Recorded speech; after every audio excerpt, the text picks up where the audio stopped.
Thank you. Thank you very much.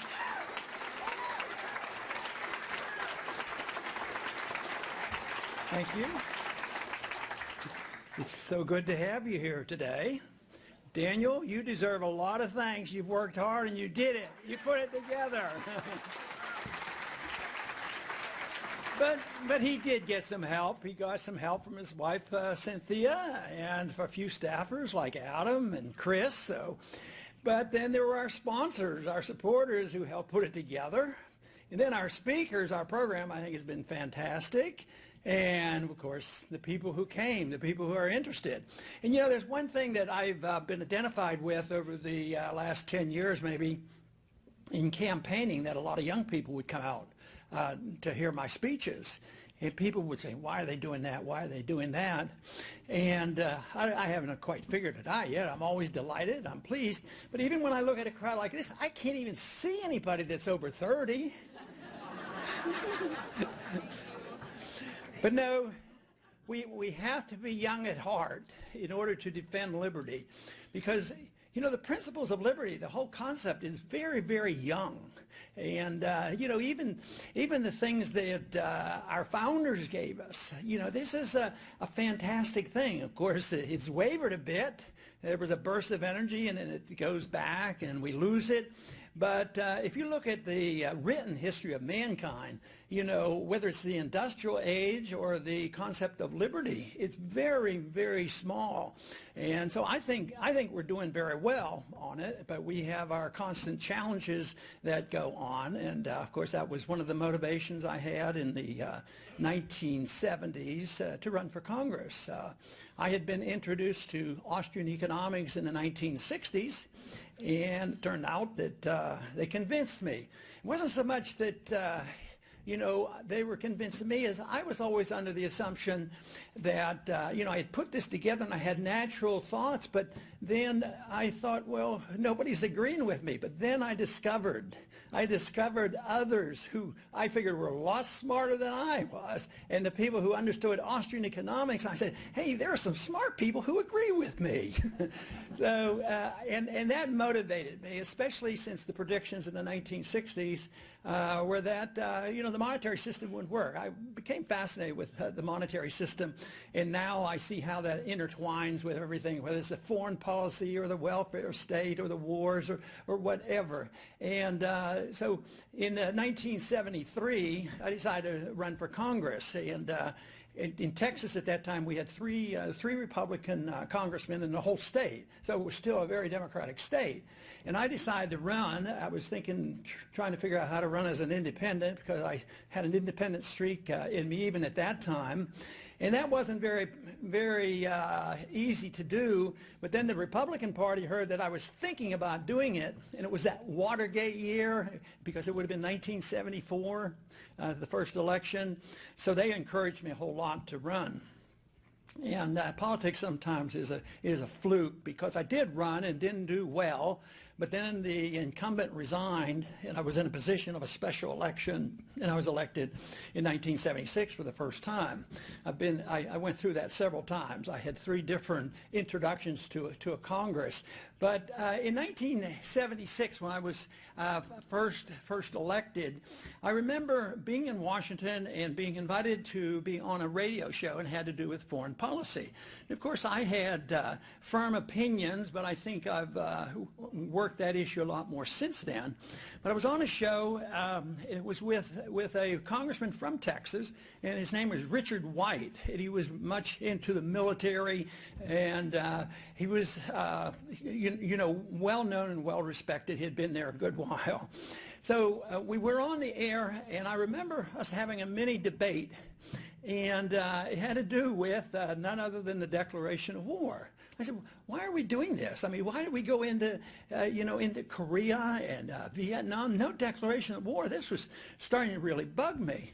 And he was nonchalant about it. He wasn't argumentative, but in a very friendly way, he was giving me advice. And I, at the time, thought, he has to be wrong. He can't be right. He said, Ron, just leave it alone. There will never be another time when this country will actually declare a war. And that was probably about 1976. So I'm afraid he's going to be right unless we all wake up and do a lot better job in getting our message out. But also there was the time that we were arguing the case of why we shouldn't go to war in Iraq. And of course Daniel was working on the staff then, and he remembers all the stories. So when we had the debate on the resolution, so-called resolution that was going to skirt the declaration and say, we will give the president authority to do what he thinks best. You know, that was it. It wasn't to go to war or not go to war. It says, under these circumstances, the president is all wise. We'll give him this authority. And I thought it was a total cop-out, of course. And so I thought the best thing to do would be to call their bluff and try to make this point, which seemed so reasonable to me. I said, you know, we are going to war. Do you think it'd be a good idea to declare? Oh, no, that wouldn't be a good idea. So I got a resolution that changed. It was a substitute, and it was a declaration of war. And I gave my little 5 minutes, told them, I said, look, I'm not going to vote for this, you know, but I want you to vote for it. And they were nearly hysterical about the whole thing because they didn't want to be on the line. They want all the responsibility. They're begging and pleading that they give up their responsibility in the Congress and give it to somebody else. And then if anything goes wrong, then they can complain about it. So at that time, there was a chairman who was also a chairman of the Foreign Affairs Committee that was also considered the champion of the Constitution in the Congress. So he was the first one to let into me because I called for the vote. And I said, you know, I won't vote for it. Of course, nobody voted for it. But when the chairman got his spiel, he explained to me, you know, in a condescending way, he said, Ron, you have to realize that that part of the Constitution, and this is his word, is anachronistic. We don't follow it anymore. That's how blunt they are. Well, that's something. And then another congressman, well, everybody who spoke, they were against me. But that wasn't unusual. So another congressman caught up because I made a statement, of course, there's no aggression against the United States. I thought we were supposed to go to war if somebody aggresses against us. That should be a reason to take the issue to the Congress. And boy, he got up and gave his lecture. He said, Dr. Paul, you are absolutely wrong on this. He said, they've been shooting at our airplanes for at least 10 years as they've been flying over Iraq, bombing them. And that was his definition of aggression. So I knew I had a job ahead of myself. And I also know the job got tougher after 9/11. You know, it became much more difficult, and we're still dealing with it. But I was a strong admirer of our third president, Jefferson, and I think he has a great statement on this issue that if we followed that, we'd be doing quite well. He said we should be concerned about peace, commerce, and honest friendship with all nations, entangling alliances with no one. And I think that's a pretty good idea. So that hasn't happened. We don't pursue peace, we pursue war. Commerce, yes, we're always involved in commerce, but the purpose was even the Interstate Commerce Clause was meant to break down barriers. In commerce, yes, the Constitution gives authority you know, to deal with commerce, but their thoughts and understanding of that was to trade with people. And they made a statement, the more you trade with people, the less likely you are to fight with people. That's why, in spite of the controversy with Nixon, and he had plenty, when he went to China, you say, well, he's selling out to the enemies. But I didn't see it quite that way. I saw it as, you know, maybe if we trade with them, maybe we'll quit killing each other. Because when I was in high school, we were killing each other over Korea, over another, you know, an illegal war. So I think now today that we do commerce with them and trade. Hopefully that'll keep us out of it, but it looks like the agitation is coming that we have to have our enemies. So China will be number 1 or 2, and then of course we have to agitate and have Russia as number 1 or 2. But today we deal with trade everybody around the world. And there's free trade. There aren't very many free traders in Washington. I happen to believe in free trade. And that is, the principle is very complex. It's your life. What you earn is yours to keep. There should be no IRS to tell you what percentage you're allowed to keep. And then when you get the wealth that you've earned, you're allowed to spend it any way you want. And if you want to buy shoes from China or whatever, that's your right to do so.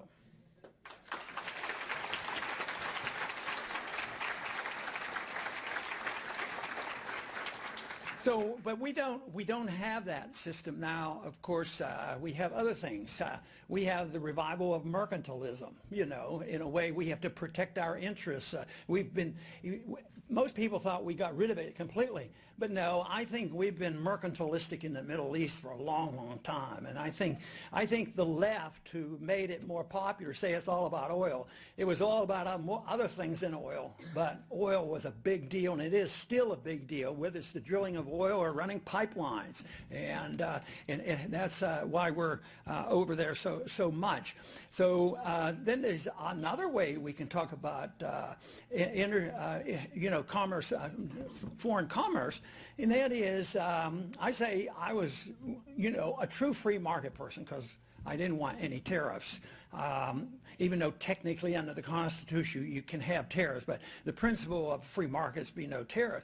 But there are some libertarian-leaning groups that love entangling alliances. They like the WTO and the NAFTA organization and agreements in the Pacific Fund, or they want managed care so the corporations can run it and reward the people who are on the favorable list. So there's very little debate about free trade in Washington, and I think trade is very important. The founders understood it and knew about it, but there's another modern day way of working protectionism, and that is the manipulation of currencies. That's why a gold standard is so important, because everybody has the same rule. You can't manipulate gold unless you go dig more of it or something like that. But to manipulate currencies, and of course, it's all China's fault. Their currency isn't right. We have to punish them. Our Fed would never manipulate our currency. They would never give us a... They would never give us a weaker currency than it has to. Can you imagine what our currency would be like if we had a strong currency and actually backed by something? No, it's a job. It goes on all the time, even constantly, daily. You still read about who's going to lower the currency and raise the currency. Is there an international meeting? We're going to have some agreement on the currencies. Eventually, that's going to end. I don't sit up at night and worry about all that, because I think our foreign policy is going to resolve itself, and I think the monetary policy is going to resolve itself. I think the spending is going to resolve itself. We should do whatever we can to slow it up. But most important is we need to teach a whole generation of individuals what liberty provides in the rebuilding of that, because the monetary system will fail. The Soviet system collapsed, and I was in the service during the 60s. I know a little bit about the Cold War and what was going on. So we had that, and the Soviet system collapsed, and we didn't have to fight. We didn't have a nuclear exchange. So, but not too many people really predicted it, except somebody like Mises wouldn't have been surprised, if he'd have been living at that time, because he explained it all. He says, socialism can't work. It won't work. There's no pricing structure. Oh, what does that mean? Oh, well, the Fed manipulates interest rates. I can imagine even Mises might be surprised at this time. Well, yeah, he always understood about the manipulation of interest rates, but negative interest rates? Who would have predicted something that never happened in 5,000 years of history to take it down and say, oh, okay, I'm going to put my money in the bank, and next year when you give it back to me, I want $98. So I give you $100, I want $98 dollars back, and then there's an inflation rate they're struggling to give us of 2%, which is really 4% already, and then you get that money back, and that's policy. And then they say, well, it isn't working like we're supposed to. You know? So what should we do? Well, we should spend more, we should borrow more, and we should print more, and we should manipulate our currencies more, and we should start another war. And that'll solve all our problems. And so policy remains locked in place, but it's going to be interrupted by natural forces, and it's going to be interrupted by the development of a whole group of people and a whole generation that will see something that they have never seen before. Because we are witnessing something in internationalism and the monetary system that never existed before. Well, maybe we'll see something else. Maybe we will see a generation of people who will come around to understanding what true liberty is all about and be able to rebuild even better than what the founders did, because there were shortcomings, and we can.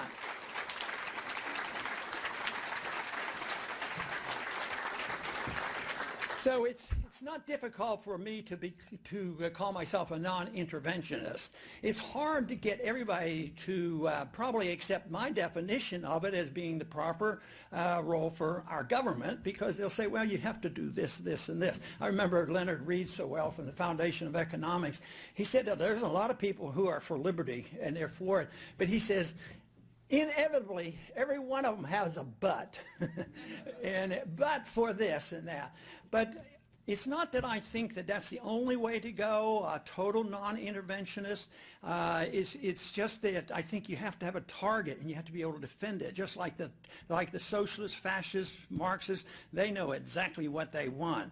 But I think that that we need to continue the education on this, because what I was accused of was always that as a non-interventionist, I was an isolationist. And isolation has been, that word has been destroyed. That means you want closed borders. Well, I don't happen to want closed borders. I want to trade with people. Matter of fact, I, on occasion, like to find somebody who's a typical enemy of liberty. When they do something right, I like to compliment them. So I am delighted that there was an airplane that flew to Cuba last week, and the American people can fly to Cuba.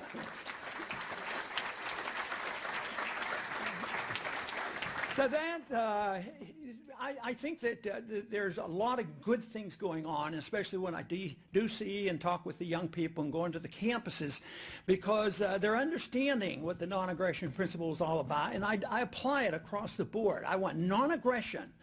Defining it every once in a while, you have to work at it, but non-aggression is pretty good. How can anybody be for saying, oh no, that's a bad idea, I like aggression? They won't admit it, but they do like aggression too often, because they want to be boss, and they want the money, and they want control, and their whole philosophy is designed to use force to enhance their personal well-being, their financial situation. Some are better motivated, and they say, no, Russia's gone, Soviet system's gone, and there's a vacuum out there, and you always have to have an exceptional nation that will bring about order and freedom and prosperity for the world. That is our moral obligation to do this. They have this moral obligation. We have to do this. We have to take more money from the American people, print more money, to do all these good things, because we have this moral obligation. But what about their moral obligation to the people they steal the money from?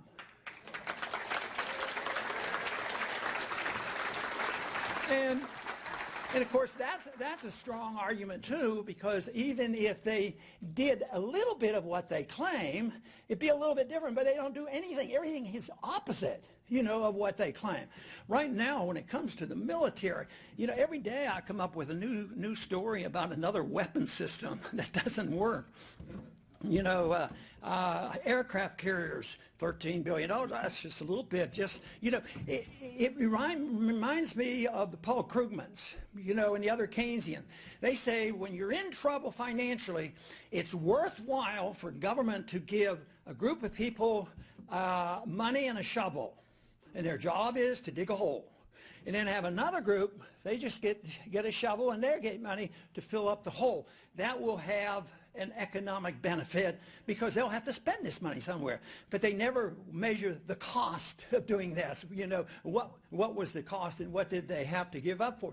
That's what they do with some of this military stuff. It is not so much that they want to blow up the world. They're liable to do it, and some of them enjoy it. They like to test these weapons.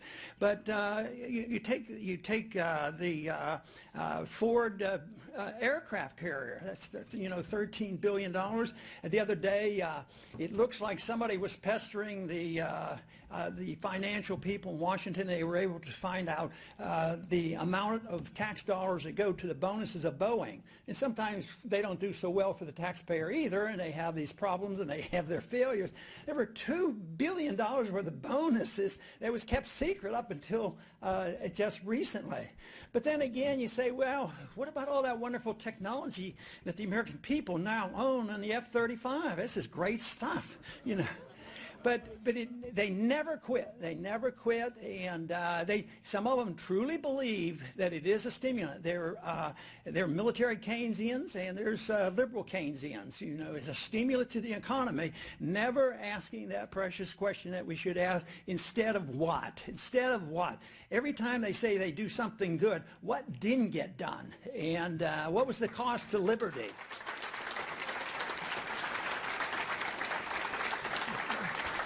So those questions generally don't get answered, but I believe it all goes back to this whole idea of understanding and willingness to defend a non-aggression principle. Most people accept a part of that. If you talk to most people around the country and say, are you allowed to use aggression against your neighbor if he has 3 cars and you don't have any and you need a car to go to work? Do you think it's morally right for you to go and steal that car?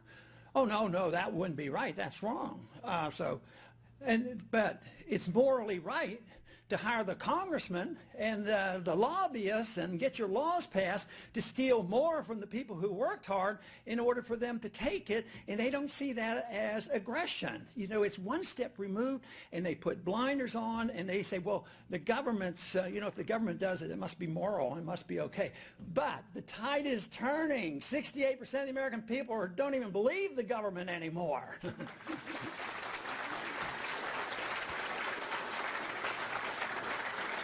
Of course, we heard a little bit about the deep state, and I've been fascinated with trying to understand that fully. But when it comes to the Kennedy assassination, it was treason to think that we didn't know everything about the Kennedy assassination for the first few years.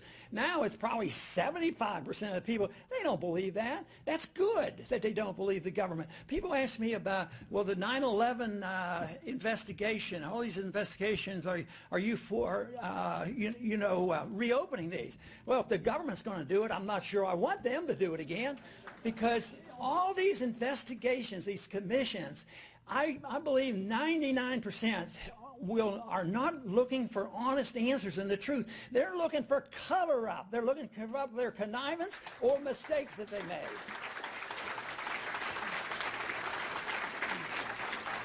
So people deserve to know, but I don't think it's going to be coming from our government. It's good. People will say, well, if you're... And they had me quoted this week about, probably not going to make much difference on who you vote for, all the same thing. Why were you in the Congress? Well, very specifically, I was in the Congress because I didn't think I was going. I wanted to just speak out and talk about monetary policy. Matter of fact, my wife asked me, what are you doing this for? You have a good medical practice. We're doing quite fine. This was in the early 70s. And she wasn't even interested in all this stuff. She said, what are you going to do this for? I said, well, I've been reading. A dangerous thing to do. And I says, I've come to a conclusion that we're going in the wrong direction. And she said, she says, it's a very dangerous thing. I said, how can it be dangerous? I didn't know if she was into, the conspiracy theory that somebody was going to come get me, but nobody knew who I was, so it didn't matter. She says, no. She says, you're going to run and get elected and mess up our family life. So, but she was serious, and I said, no, that's not going to happen. and I said, I'm not going to be playing that game, and it doesn't make it much different. And she said something to me then that sort of it's a reminder to me over the years and an encouragement. She says, they're going to recognize you're telling the truth, and that's what they want to hear. And I think that's still true today. People want to hear the truth. The trouble is sorting it all out. Economic truth. This is why the Mises Institute is so important. Future of Freedom Foundation, that is so important. Getting the truth out, whether it's economics or foreign policy and monetary policy, what Paul Martin said, all this is important. And I think we're making great strides with this. And we talked about percentages before. You know, what percent of the people do we need? We don't need the 51%. That is knowledgeable. We need 3, 4, 5. We don't know exactly. We just need a hardcore group of people who are able to influence other people.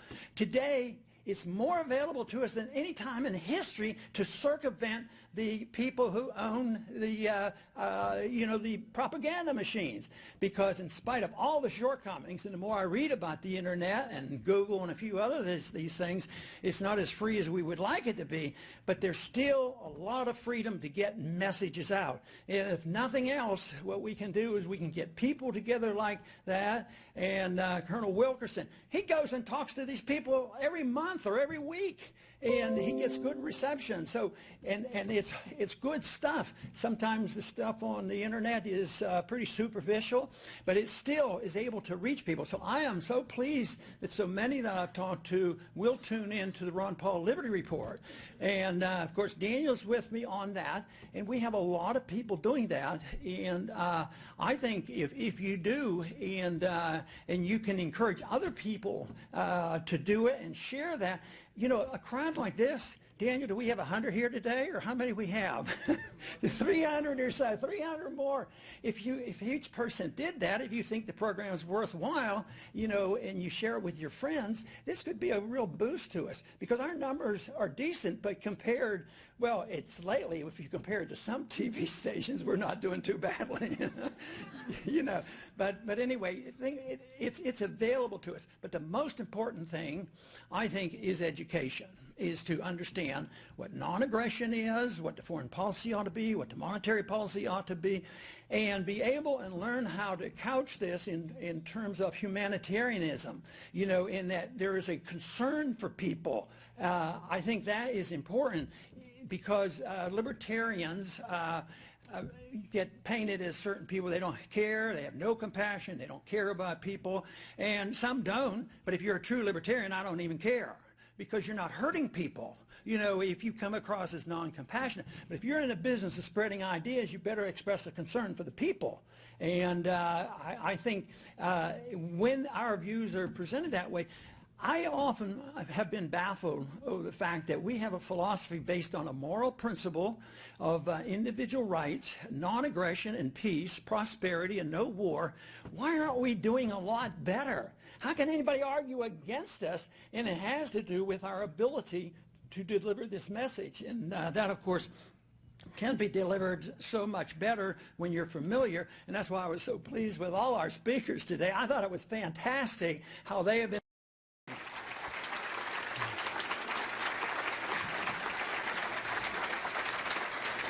You know, in foreign policy, you've heard me say on television, and I got into trouble, of course, especially with the Christian audiences, and I'm a Christian, so I'm not painting everybody. No, I brought up this absolutely wild idea that you could consider the golden rule in our foreign policy. Just get people to think, why should we ever do anything to another country that we wouldn't be very happy if they were doing to us? That's all I'm asking them to do.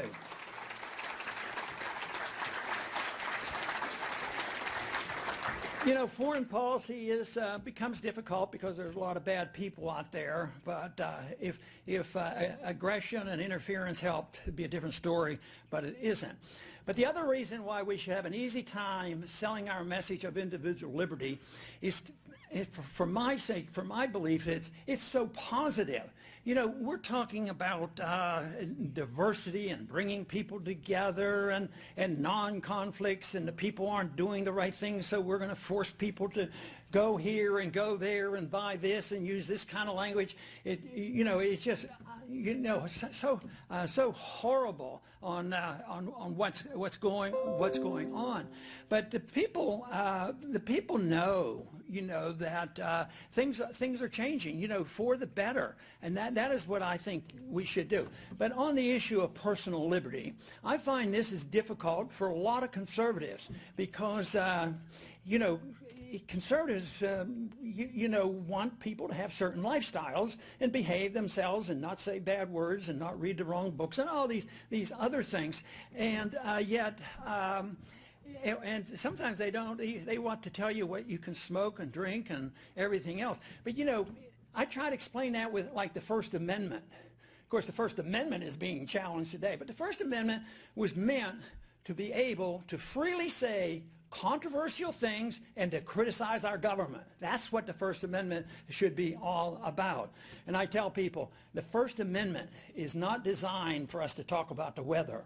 And looking today, you can get into trouble if certain words pop up on the internet in cooperation with the government. So this is bad. But too often, conservatives have also, and others will say that certain associations aren't permitted, and we have to have government regulations for this. But why should it be any different than in religion? There's a lot of different things in religions. But if they're not forcing it and using force and violence, let people have their own religion. We don't have a theocracy. I don't like theocracies, and the founders didn't like theocracies. And if we can be more tolerant of that, we will be okay.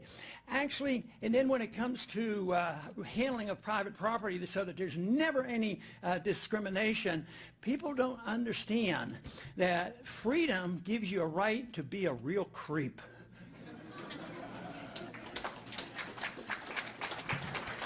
We shouldn't encourage it, but how do you solve the problems of people who are real creeps? Well, make sure you're not one. Treat people decently. Make sure that you have an influence on your family and have an influence, maybe church or whatever. But it's not the government's responsibility to mold us in certain direction. And the other thing in doing this is the left, where they may agree with us a little bit on foreign policy, and I like that, they will, you know, they will come and want to dictate all the particulars. They want to dictate how you use your property.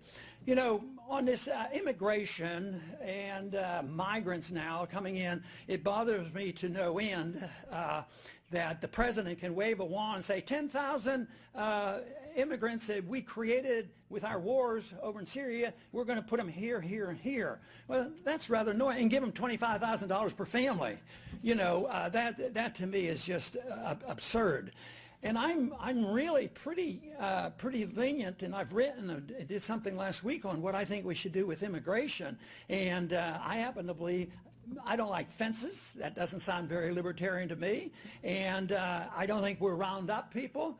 But quit financing them. Quit giving them, you know, enticing them. You know, if you subsidize something, you get more of it. And I don't think there should be an easy road to citizenship. I've never understood it. There's only 2 countries in the world now that, you know, you step across the border, you have a baby, and they become an automatic citizen. I've delivered babies like this in the emergency room, and our hospital would send them immediately to the courthouse to get welfare, food stamps, and living assistance. Well, that is not just having an open door policy. I think we should treat people as guests and be generous. And I think there were times in our history when we had more people coming to work, but it isn't the case. But it is indeed a mess, what we have now. But in a way, it's the big problems. Europe is right now a consequence of a foreign policy of aggression and that mess that we helped create in the Middle East, that plus these planners who think, well, this is a good idea, that we need to redo and remake Europe. We've been trying to make, I guess it's fair, we've been trying to make remake the Middle East now for 20 years,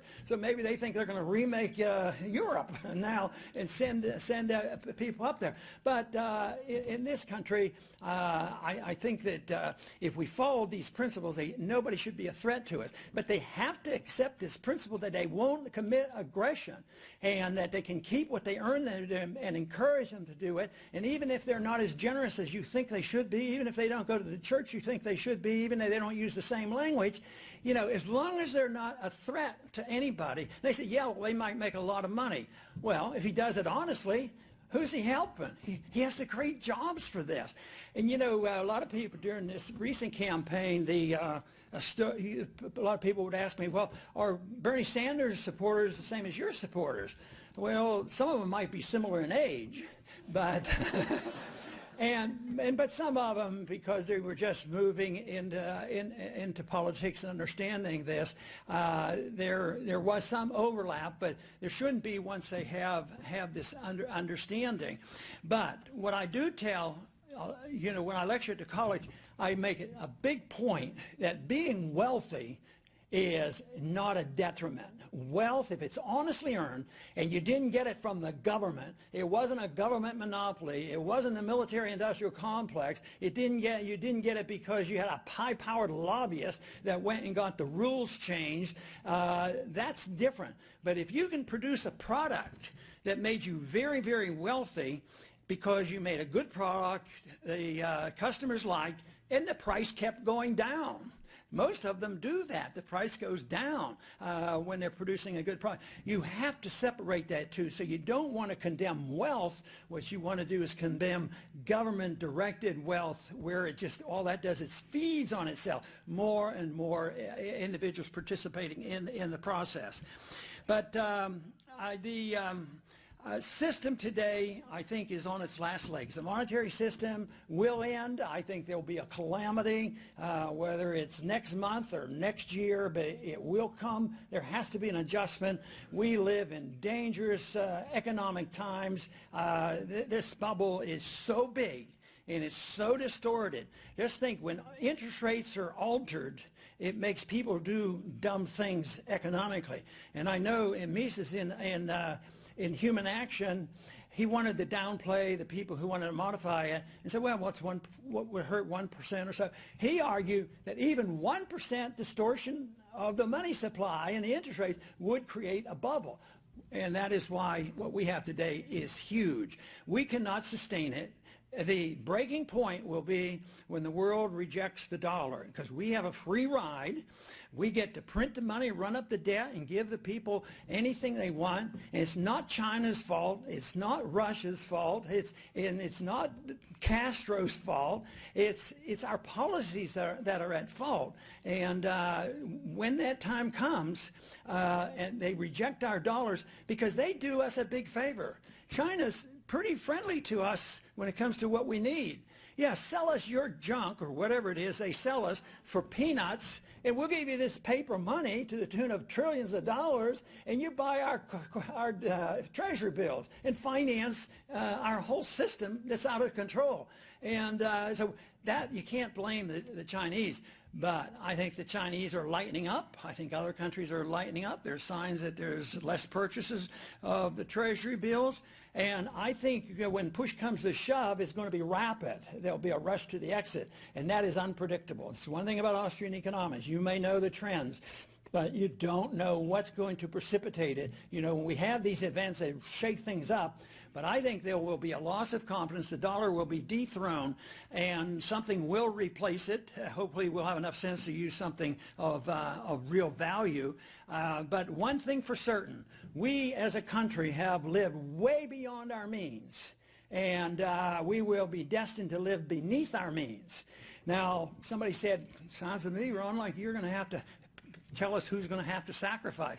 I said, I tell you what, in my plan, nobody sacrifices anything. What I'm going to do is get rid of the IRS, get rid of the Federal Reserve, and allow you to keep everything that you earn and get the government out of your hair, and just so you behave yourself, don't commit fraud, don't steal from anybody, and the bankruptcy will come, and you just get back on your feet again and things will be all right. Well, who's going to lose? It's those people that lived off the government, all the contracts, they're going to lose.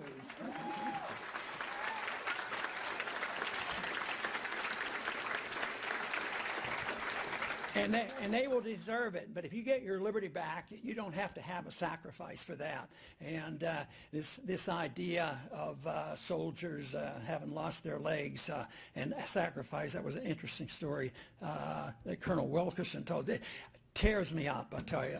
Walter Jones, who voted for the war, has felt terrible about it, and he goes over it all the time, and he just bleeds over that whole thing because he feels he has assumed a lot of guilt. I tried to convince him that he limit on that because he was influenced mainly because he believed in the lies of government. And I said, you can't punish yourself forever about this. You're doing a great job. Because he's a good voice and he's a good voter and voting it, I guess, doing this once again. So, but it is so tragic. I just have a hard time with that. And then when they turn around and take those of us who believe this, they say, well, you're un-American, you're unpatriotic, you don't care about the troops. The one thing that helped me get along about that, because I had to listen to the pundits and those people running the debates, it always made me feel better when it turned out that we got more support, you know, from the military personnel than all the other candidates put together.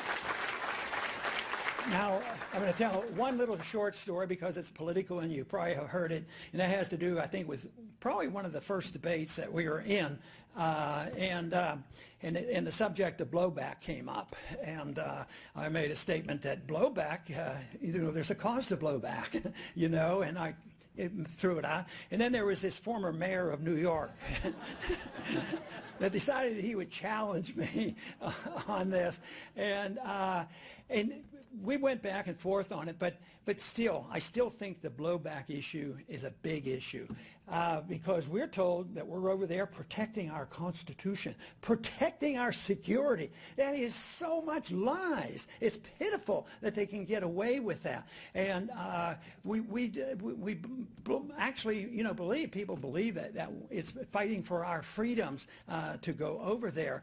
But, you know, there was a quote, and I believe it to be accurate, coming from bin Laden after 9/11. And maybe it happened, yeah, I think it happened afterwards that the quote was made. And that had to do with why 9/11 occurred. And the explanation to him was for three reasons. First, we had been bombing Iraq for, what, a decade, killing a lot of people. And like Bumper mentioned about Albright saying, 500,000 kids dying, that's a price you have to pay, that sort of thing. We were doing that to the Iraqi people. And then there was a religious element to it.